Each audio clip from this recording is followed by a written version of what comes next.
నమస్తే, welcome to Anantha TV. నేను మీ ప్రసన్న. ఒక అమ్మాయికి పాములాగా కలర్స్ మారడం, ఆ అమ్మాయి స్కిన్ కూడా పాము స్కిన్ లాగా మారడం, అది కూడా ప్రతి పౌర్ణమికి కూడా జరుగుతూ ఉంటుందంట.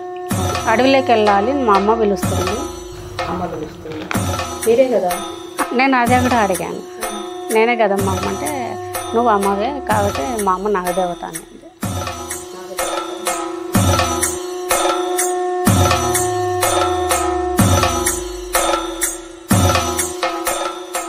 మైకంలో చూడ్డానికి వెళ్తావు. ఎక్కడికి వెళ్తావు చూడ్డానికి? అంటే అది వేరే గృహ.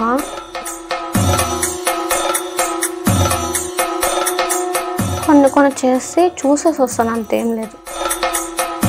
నీతో ఎవరు వస్తారు అప్పుడు? ఒక సర్పం వస్తుంది.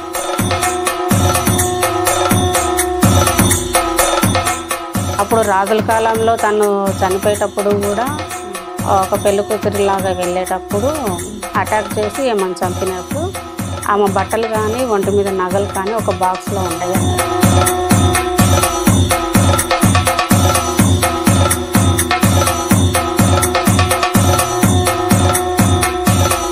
ఈ విషయం నాకు చిన్నప్పుడే చెప్పింది. నాయన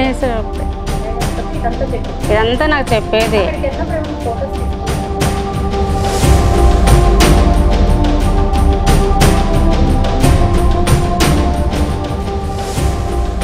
ఒక పాము వచ్చి తీసుకెళ్తారా?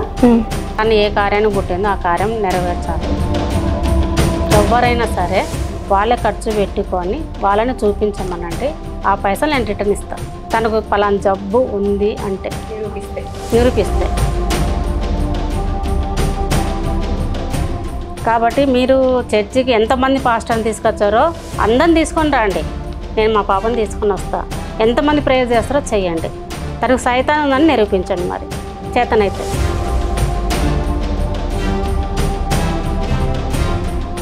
ఇది కలియుగము అన్నట్టు వాళ్ళకందరికీ మనం అడ్డుపడలేము.